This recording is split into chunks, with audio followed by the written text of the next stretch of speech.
इस दर्द दिल का बीमार हूँ, मुझको दर्द दिल की चाहिए।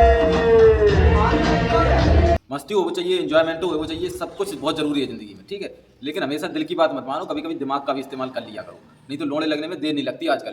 तो अगर कुछ लोग कहते हैं प्यार अंधा होता है, लेकिन हमारे ऐसा मानो नहीं है। हमारा मानो जो प्यार चूतिया हो सकता है, लेकिन प्यार अंधा कभी नहीं होता है।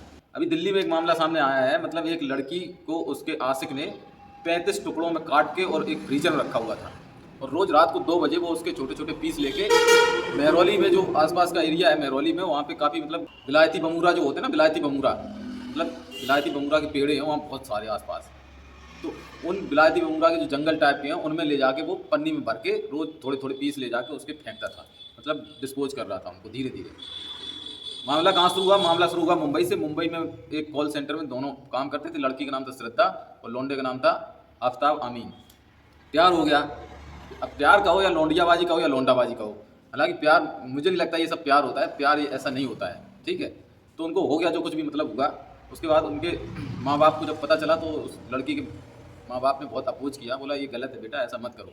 क्योंकि अपनी औलाद के बारे में अगर सबसे भला कोई सोच सकता है ना, तो वो माँ बाप ही होते हैं और उसके अलावा कोई नहीं होता है। तो उसके माँ बाप ने मना किया, बेटा ऐसा मत करो, लेकिन लड़की के ऊपर हवस का भूत सवार था। कहाँ मानी, भाग गई वो। मुंबई से भाग के लड़के के साथ में दिल्ली में लिव इन रिलेशनशिप में शिफ्ट हो गई। लिव इन रिलेशनशिप का मतलब समझते हो? बिना शादी के एक साथ एक कमरे में रहना, और मतलब जैसा शादी के बाद लोग रहते हैं वैसे ही रहते हैं, बस शादी नहीं होती है। शिफ्ट हो गई, आराम से चल रहा था। अब बाप तो बाप होता है यार, वो अपनी लड़की को उसके सोशल मीडिया अकाउंट से ट्रैक करता रहता था।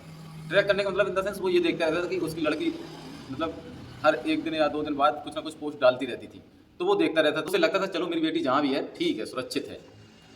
तो वो इसी तरीके से अपने मन को मतलब सांत्वना देता रहता था। क्या हुआ फिर धीरे धीरे 1 दिन हो गए, 2 दिन हो गए, 4 दिन हो गए, कोई पोस्ट नहीं आई उसकी सोशल मीडिया पे। उसके बाद फिर 1 महीना हो गया। उसके बाद धीरे धीरे जब 4-5 महीने हो गए, तब उसके बाप को थोड़ी टेंशन हुई और उसका बाप ढूंढते ढूंढते दिल्ली पहुंच गया। दिल्ली पहुंचा, उसने दिल्ली पुलिस में मिसिंग कंप्लेंट दर्ज कराई उसकी लड़की की। तो दिल्ली पुलिस और ये क्या बोलते हैं मुंबई पुलिस, ये काफ़ी एक्सपर्ट माने जाते हैं क्राइम हैंडल करने में, सावधान इंडिया टाइप। तो जब दिल्ली पुलिस ने मामले की जांच करी, उनका नेटवर्क रहता है, उस नेटवर्क से कहीं इनपुट मिला होगा, तो आशिक को धर लिया दिल्ली पुलिस ने। धर लिया तो 5 दिन की पुलिस रिमांड जब दी गई, पुलिस रिमांड तो तुम समझते ही भैया, पुलिस रिमांड जब 5 दिन की दी गई तो सब कबूल गए एक एक चीज़ कि ऐसे ऐसे हुआ था, लड़ाई हुई, हमने उसका गला दबा के उसको मार डाला।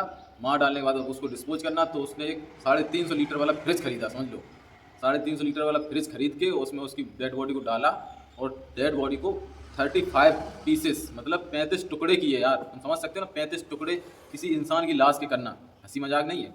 35 टुकड़े किए और रात को 2 बजे पन्नी में लाश के टुकड़े लेके अलग अलग जगह पे फेंकता था, ताकि मतलब किसी को पता न चले। हाथ ले गया, कभी कभी पैर ले गया, कभी खोपड़ी ले गया, और अलग अलग जगह पे फेंकी उसने। रात में जंगली जानवर वगैरह खा जाते होंगे। तो दिल्ली पुलिस ने उस मामले को मतलब सॉर्ट आउट किया। तो यार ये प्यार है, ये प्यार नहीं है, ये हवस है, ठीक है।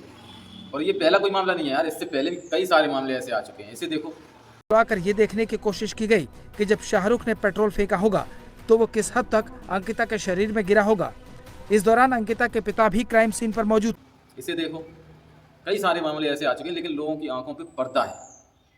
और लोग कहते हैं प्यार अंधा होता है। प्यार घंटा अंधा नहीं होता। प्यार चूतिया हो सकता है, लेकिन प्यार अंधा कभी नहीं होता है। ये जो अंधी होती है ना, वो हवस होती है, चाहे वो लड़का हो चाहे लड़की हो।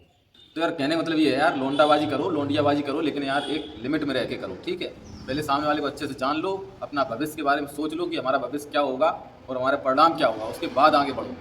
और इतने सारे केसेस होते रहते हैं, इतने सारे न्यूज़ चैनल में आते रहते हैं, न्यूज़पेपर में आते रहते हैं, उसके बाद भी अगर तुम्हारी आंखों में पर्दा लगा हुआ है, उसके बाद भी अगर तुम्हें समझ में नहीं आता है ना, तो 35 की जगह 40 टुकड़े तुम्हारे भी होंगे, तैयार रहो।